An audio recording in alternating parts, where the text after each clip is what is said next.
Hoy tengo el privilegio de iniciar una serie de mensajes que inician hoy y van a llevar una línea temática. El título de lo que me corresponde compartir hoy es Destrabando Lenguas. ¿Cómo dice? Pero antes de iniciar yo quisiera saber si en medio nuestro tenemos invitados, personas que están con nosotros por primera o segunda vez y están en un auditorio de estos. ¿Me dejarían saberlo con su mano en alto, por favor? ¡Oh, qué bello! Dios les bendiga. Un aplauso de bienvenida para estas personas que hoy nos están acompañando. ¡Qué bueno! Pregunta: ¿alguna vez se le ha quedado dormida la lengua? ¿Alguna vez usted ha deseado que la lengua se le quede dormida al que está ahí a su lado?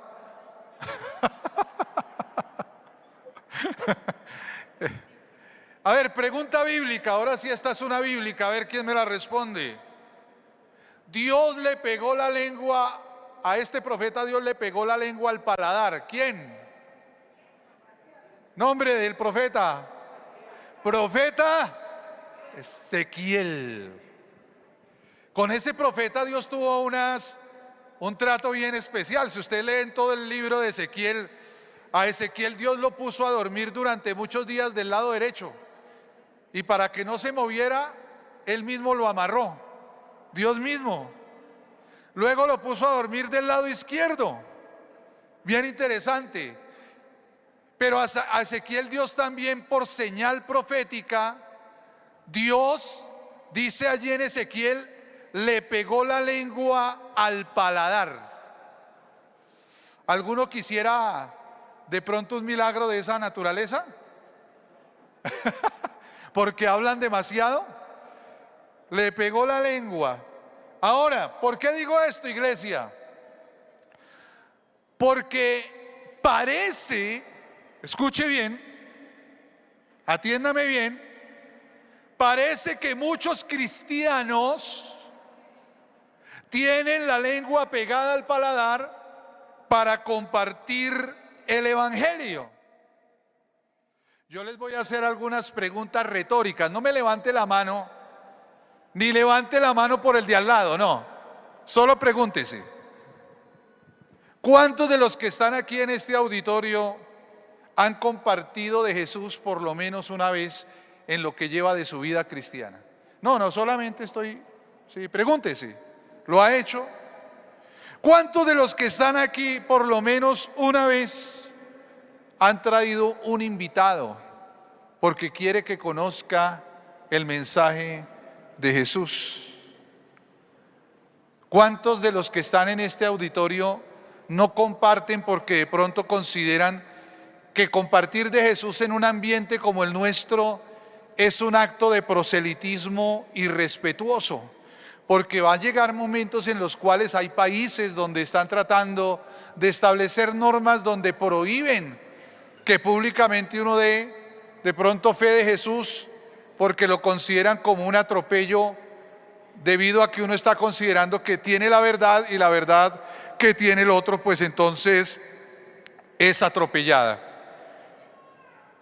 ¿A cuántos les da pena o les da miedo evangelizar? ¿Por qué creen ustedes, iglesia, que es necesario compartir y destrabar la lengua para hablar de Jesús y decirle a Jesús, compartir el mensaje del evangelio? ¿Por qué debemos soltar la lengua para hablar de Cristo? La respuesta a esas preguntas justo es parte del mensaje de hoy. ¿Por qué liberar la lengua para compartir el evangelio? Y yo les traje algunas razones, puede que existan muchas, pero les voy a hablar de algunas razones en concreto por qué tú y yo debemos soltar la lengüita para hablar del evangelio, hablar de Jesús. Acuérdese que evangelio significa buenas o buenas noticias. La gente necesita escuchar buenas noticias. La primera razón, iglesia, porque es un mensaje de amor.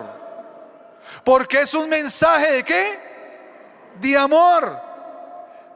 Arrancamos compartiendo las buenas noticias, no con un mensaje condenatorio, sino un mensaje de amor para la humanidad.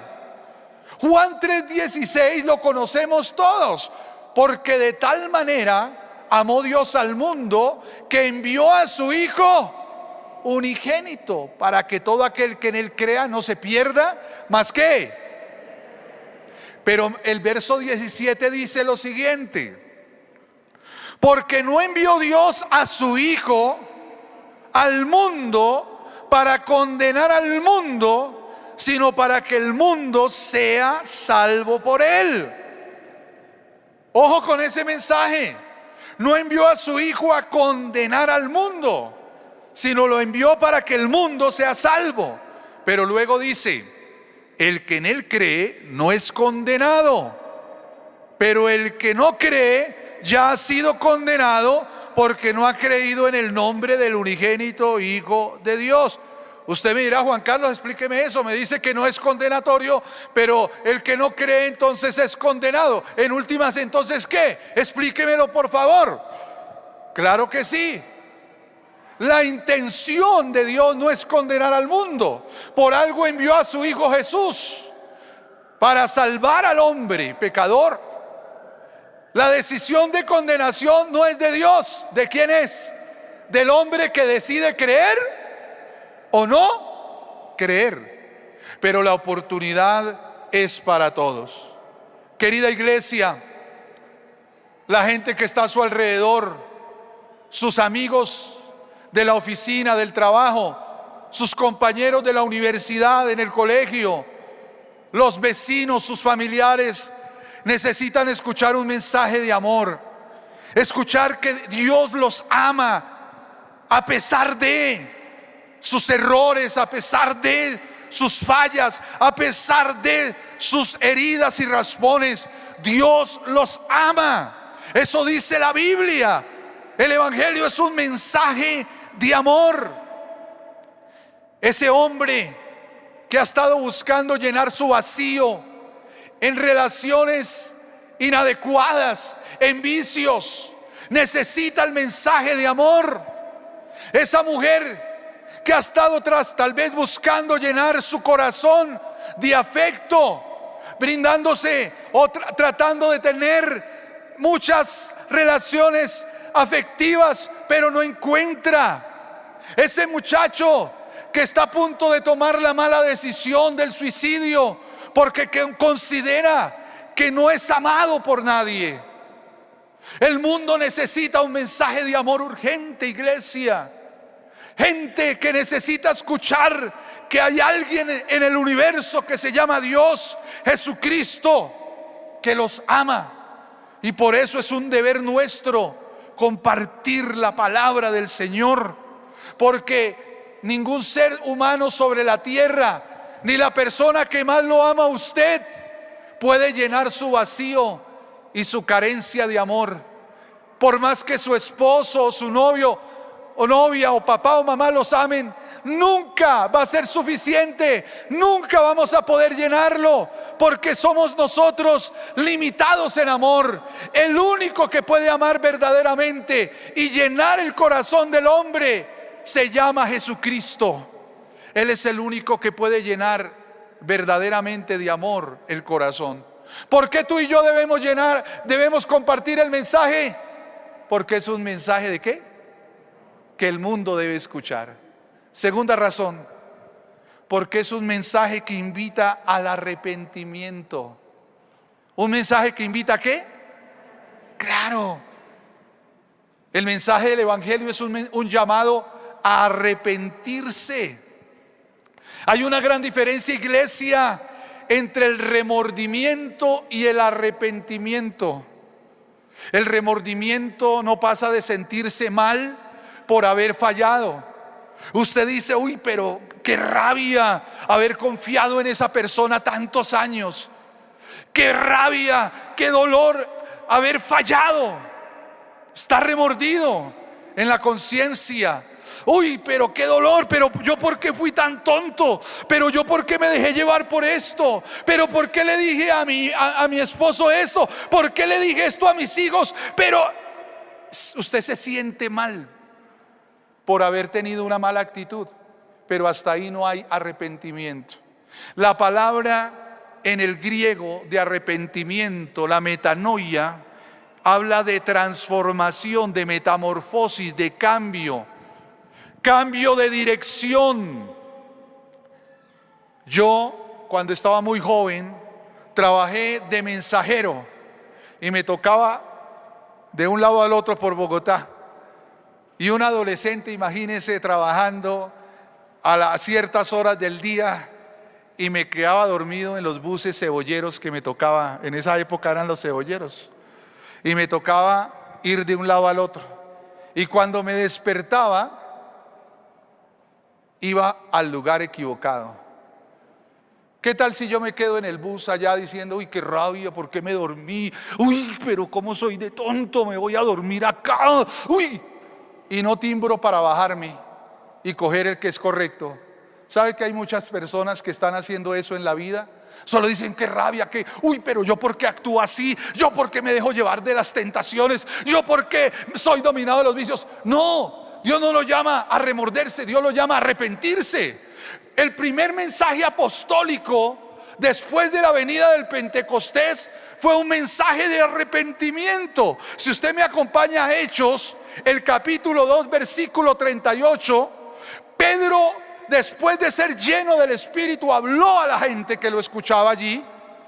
Y finalizado su discurso, ya terminando, la gente le preguntó al apóstol Pedro, ¿qué haremos ahora?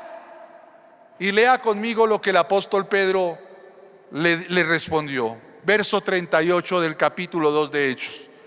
Pedro les dijo, arrepentíos. ¿Y luego qué? Lo que ustedes hoy hicieron. Y bautícese cada uno de vosotros en el nombre de Jesucristo. ¿Para qué? Para perdón de los pecados, y recibiréis el don del Espíritu Santo, porque para vosotros es la promesa, y para vuestros hijos, y para todos los que están lejos, para cuantos el Señor Dios nuestro llamare. Querida iglesia, no olvidemos que el Evangelio es un llamado al arrepentimiento, a un cambio de dirección. Tú ibas hacia el destino equivocado y Dios amorosamente interrumpió tu ruta para que tú cambiaras de dirección, para que le dieras a tu vida un viraje, un destino distinto. ¿Sabe a qué nos estamos enfrentando hoy? Que la palabra pecado suena como si fuera ofensiva para muchos. Varios están tratando de establecer que se quite la palabra pecado del lenguaje, porque les suena un poco abusivo ese término, y entonces lo quieren llamar cierto tipo de debilidades humanas, le quieren dar otra connotación, le quieren decir que sencillamente son actitudes que se deben corregir o mejorar. Pero la palabra pecado está en la Biblia, iglesia. La palabra pecado existe en la Escritura, y no podemos nosotros considerar que algo malo es bueno porque la mayoría lo acepta. Lo que es malo cuando Dios dice que es malo, y lo que es bueno cuando Dios dice que es bueno. Y eso es lo que debe llevar el Evangelio. Obviamente no nos tenemos que cargar de las tradiciones de los hombres, sino de lo que dice la Escritura. Querida iglesia, se debe notar en cada uno de nosotros un verdadero arrepentimiento. un verdadero cambio, una verdadera transformación. La gente a tu alrededor debe ver algo distinto. La pregunta que te hago es eso: ¿ven alrededor tuyo algo diferente? La manera como tú tratas a tu cónyuge, a tus hijos, el vecino que va a la tienda y trata bien al que lo atiende, pide de pronto algo y si se le olvidó el dinero para pagar, le dice que si puede pagarle después y luego va y paga de verdad. Que si tú eres un buen trabajador, tienes tu empresa o fábrica, tú eres de los que cumples y no eres de ese tipo de personas que dice el lunes, pero no sabemos qué lunes. Luego dice el martes, pero no sabemos qué martes.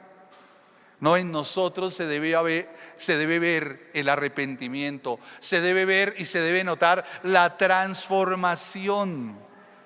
Tercera razón del Evangelio, tercer motivo por el cual tú y yo debemos compartir la palabra, destrabar la lengua para compartir, porque es un mensaje de perdón y de reconciliación con Dios. Escúchalo, porque es un mensaje de perdón y de ¿qué? Reconciliación con Dios. Iglesia querida, respondamos a esto. En las relaciones humanas, ¿quién debe tomar la iniciativa para una reconciliación y un perdón? ¿El ofendido o el ofensor? El que ofendió debe buscar el perdón y la reconciliación. Ahora pregunto, ¿quién ofendió a quién? ¿Dios a nosotros o nosotros a Dios?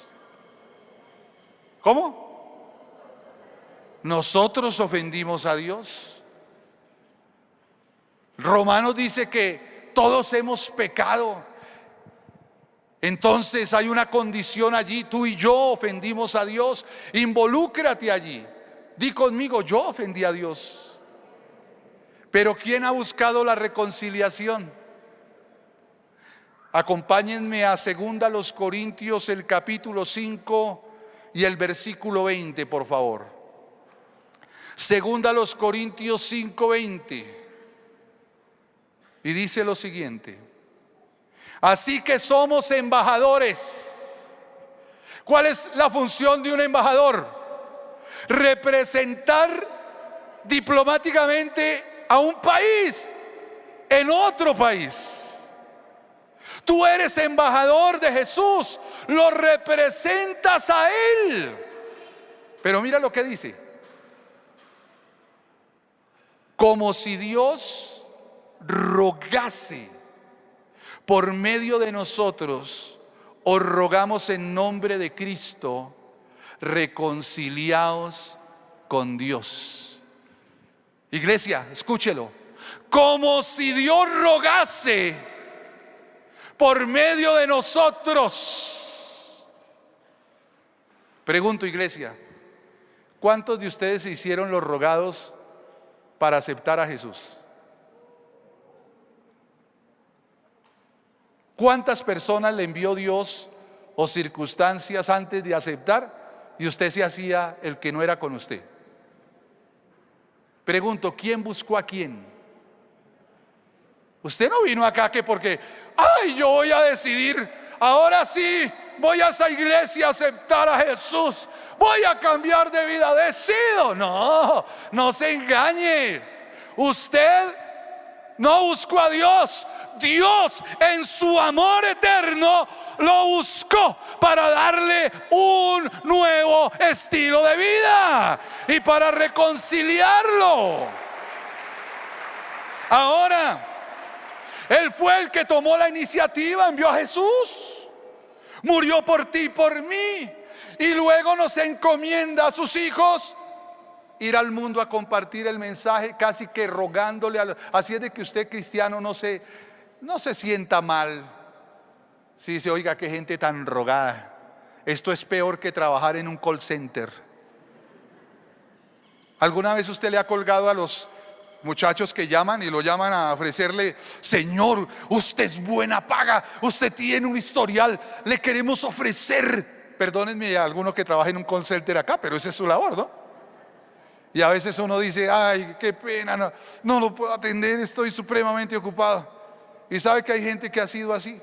Y usted dice: uy, pero es que, oiga, esta gente sí que es dura, rogada. Pero acuérdate que tú también lo eras. Pero Dios a ti y a mí, Iglesia Vida en Acción, nos encargó ¿qué trabajo nos rogó? ¿Qué nos encargó? Nos encargó ese ministerio, ese llamado de la reconciliación. Y casi que Dios rogándole a la humanidad a través tuyo: hey, hay una oportunidad, reconcíliate con Dios. Qué hermoso. Somos embajadores en nombre de Cristo, por eso nos toca compartir. Hay que soltar la lengua para hablar de Jesús. Cuarta razón, porque es un mensaje que nos invita a adquirir un compromiso serio con Dios. Dios no te invita a ser un adepto o a ser alguien que simpatiza con el evangelio o el cristianismo y dice: oiga, tan chévere ser cristiano, es rico, pero todavía no es para mí. Dios quiere que entremos con Él en una relación de pacto. ¿Y sabe cuál es la primera evidencia cristiana pública de un compromiso? Lo que ustedes hicieron hoy: bautizarse. El bautismo es la evidencia pública de algo que ya ocurrió en ustedes cuando recibieron a Jesús. Aquí solo hay una demostración pública. Por eso Jesús instituyó el bautismo, porque era la evidencia pública de una transformación interna. ¿Qué significa esto, iglesia? Porque hay gente que en su teología le añade cosas raras al bautismo. Nunca lo dijo Jesús, no está en la Biblia. Hay gente que dice que ahí se dejan todos los demonios. Yo veo el agua bien negra. ¿Será que está llena de demonios ahí? Vea, eso está ahí, oscura. Pero es que la liberación no ocurre ahí. La liberación ocurre en el momento que tú aceptaste a Jesús en tu corazón, en tu vida. Tú aquí estás demostrando lo que Dios ya hizo en tu vida. Demostraste que moriste al pecado y naces a una nueva vida. Has nacido. Entonces, ¿qué indica esto, iglesia? El bautismo es un acto de obediencia, porque es una ordenanza de nuestro Señor Jesucristo. Es el primer paso que evidencia un compromiso y el anhelo por seguir a Jesús. El bautismo no te añade a la salvación ni te quita, pero si es un acto de obediencia y lo puedes hacer para demostrar públicamente tu compromiso, hay que hacerlo. Ahora, queridos, y todos, para cada uno de los que estamos aquí, tú no adquieres compromiso el día que te bautizas. Tú no adquieres compromiso con Dios, porque hay gente que dice: Juan Carlos, yo no me mando a bautizar porque todavía yo no estoy seguro de comprometerme. Es que tu deber de compromiso no es el día que te bautizas. El bautismo es tu evidencia de compromiso, que es diferente. Pero el compromiso con Dios lo tienes desde el momento que tú decidiste aceptar a Jesús en tu corazón, y darás cuenta por ello, querida iglesia. Dios quiere que entremos en un pacto, en una relación de compromiso con Él. De ahí que aquellos que todavía no han dado ese paso, el llamado es preguntarse: ¿por qué? Porque cree que el compromiso inicia el día que te bautizas. Déjame decirte que no. Serás responsable desde el día que tú recibiste a Jesús. El bautismo solo es una evidencia pública de un compromiso que tú ya adquiriste con Él. Quinta razón por la que hay que compartir el evangelio, porque es un mensaje que con urgencia hay que compartirlo. Jesús mismo lo dijo: id por todo el mundo y predicad el evangelio. Fue lo que nos dejó Jesús a cada uno de nosotros. El apóstol Pablo lo dijo de esta manera, primera a los Corintios 9:16: pues si anuncio el evangelio, no tengo por qué gloriarme, porque me es impuesta necesidad, y ay de mí si no anunciar el evangelio. Haga así: y ay de mí. Dígalo: y ay de mí si no suelto la lengua. Pero ya les voy a explicar ese detalle. Y Pablo también dijo, porque es que hay gente que dice, tiene, cierta corriente teológica que dice, pero si ya Dios tiene escogidos a tantos, ¿yo para qué evangelizo? Respetable esas posiciones teológicas, pero Romanos 10:14 nos dice: ¿y cómo pues invocarán a aquel en quien no han creído? ¿Y cómo creerán a aquel de quien no han oído? Romanos 10:14. ¿Y cómo oirán sin haber quien les predique? Escogido o no escogido, la gente necesita escuchar el mensaje del evangelio. No me escucharon. Gloria a Dios por esos tres ahí. Pero la gente necesita. ¿Por qué? Porque es un mensaje de amor. Porque es un mensaje que invita al cambio de vida. Porque es un mensaje que invita a la reconciliación. ¡Qué hermoso! Porque es un mensaje que demanda un compromiso de corazón. Porque es un mensaje que necesita ser compartido. Ahora, ¿por qué será que muchos cristianos no comparten el evangelio? Algunos por miedo. Miedo al rechazo, miedo al que dirán, miedo a no saber qué responder cuando me hagan preguntas difíciles. Otros no comparten por inseguridad. No estoy seguro si estoy en la verdad, y qué tal que yo esté equivocado, yo qué voy a compartir ahí, y están inseguros de la verdad. Otros no comparten y preferiría que no lo hicieran porque no tienen un buen testimonio, porque no se portan bien y no representan. Recuerda que el embajador representa a Jesús en cualquier lugar donde vaya. Y entonces dice: uy, no, ¿qué tal que sepan que yo voy a esa iglesia y me porto así? Tengo este vocabulario tal. No, y no significa que tú tengas que ser perfecto y esperar a ser perfecto para compartir, pero cada cual entiende qué se pide de un creyente en su testimonio de vida. Hay gente que yo preferiría que no hablaran, que no abrieran la boca a decir. Hay gente llena de versículos y llena de palabra, pero ay, Dios mío, me he acercado a varios que echan por tierra toda la palabrería que tienen en su boquita. Hay otros, la famosa palabra procrastinar, es una palabra moderna, y si yo la utilizo pues suena un poquito más intelectual, ¿no es cierto? Así no sepa qué significa, pero no, procrastinar. Muchos viven aplazando y dicen: no, yo después, cuando esté más preparado, cuando de pronto tenga un poquito más de conocimiento. Pero yo veo en la Biblia que la mujer samaritana recibió a Jesús y ese mismo día se fue a decir lo que Jesús había hecho en ella.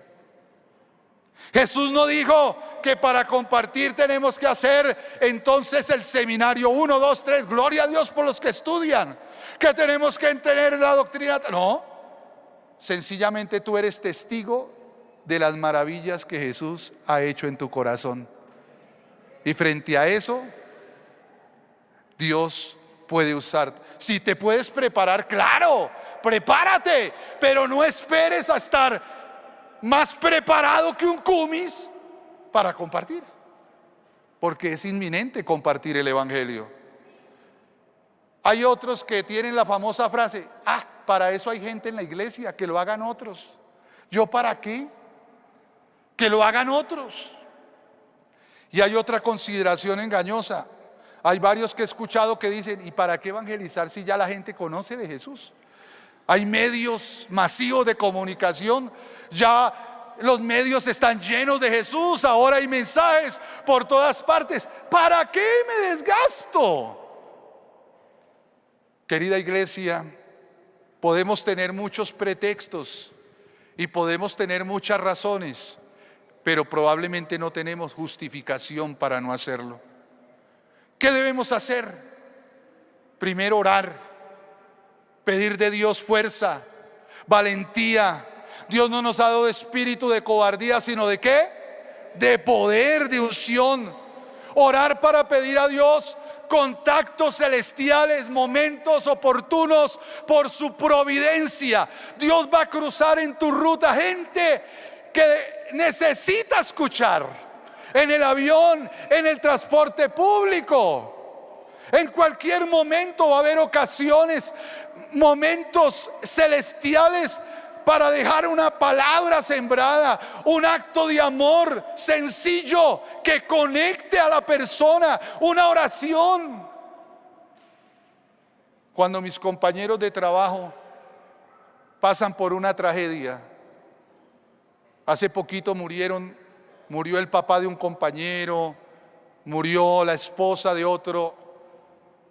En esos momentos envío una palabra y digo: estoy orando por ti. Y algo allí queda en ese acto de amor, en ese acto. Queridos hermanos, hombres, mujeres, miembros de Vida en Acción, necesitamos soltar la lengua para hablar de Jesús. ¿Hay alguno que la tiene pegada al paladar? Por favor, sáquela. Empiece a moverla. Haga así. Que se suelte para hablar de Jesús, porque el mundo necesita escuchar. Que Dios nos ayude a ser inspiradores y no gente que nos paramos en la puerta para evitar que otros entren. Si eso es ser cristiano, me quedo como estoy. ¿Sí han escuchado eso? Bueno, no en esta iglesia, aquí todos dan buen testimonio, pero hay otros lugares. No, tu vida, tu estilo de vida debe inspirar a otros. Tú eres la carta abierta más especial. La gente te está leyendo. Así tú no te des cuenta, la gente te está mirando y espera de ti algo distinto. A veces tú no tienes que abrir la boca, tu propio testimonio habla. Yo recuerdo muy joven, emocionado, ya le había compartido el evangelio a mis compañeros de curso, grado 10º, y en grado 11 nos tocaba hacer una fila para poder matricularnos. Y en esa fila se me empezó a notar mi viejo hombre, ¿sí? Y se me fue subiendo como el enojo con la señora que atendía ahí. Estoy hablando de hace muchos años. Y resulta que no me di cuenta que había un compañero atrás. Tocó mi hombro y me preguntó: Juan Carlos, ¿tú todavía eres cristiano? Increíble eso. La gente nos lee. Somos cartas abiertas. Querida iglesia, pidamos una carga especial por los que están perdidos, amor por ellos. Y cierro esta enseñanza con algo: no fundamentes la teología de la evangelización sobre la culpa, sino sobre el amor. Porque antes de pronto nos invitaban a evangelizar con amenazas y nos decían, yo lo escuché muchas veces: Dios te va a pedir cuenta de la gente que Él pone a tu alrededor, y en el cielo llegarás y te mostrará la lista y te pondrá ahí al frente la gente de todos aquellos que tú no compartiste, y si se condenan es tu culpa. Y entonces uno evangelizaba con un sentido de culpa, y usaban lo que Dios le dijo al profeta Ezequiel, justamente, que él era la atalaya, y que iba a demandar la sangre sobre eso. Estamos hablando del Antiguo Testamento y el Nuevo Pacto. Si en el cielo voy a estar angustiado y preocupado, no sería cielo. Yo no evangelizo y comparto el mensaje por miedo a que esas vidas me las cobren. Yo comparto de Jesús, primero porque amo a Jesús y segundo porque amo a la gente que necesita escuchar el mensaje de Jesús. Amas a tu familia, por amor a Sión no callaré. Por amor a Sión no descansaré. No callemos, anunciemos y recordemos que somos cartas abiertas de un mensaje de amor, un mensaje de arrepentimiento, un mensaje de perdón y reconciliación, un mensaje que llama a un compromiso con Dios. Hay muchas barreras y excusas, tenemos que dejarlas a un lado. Hoy más que nunca Colombia necesita, en medio de tanto sectarismo, en medio de tanta maldad, en medio de tanta corrupción, en medio de tanto desamor, la gente a nuestro alrededor necesita que destrabemos la lengua para hablar de Jesús.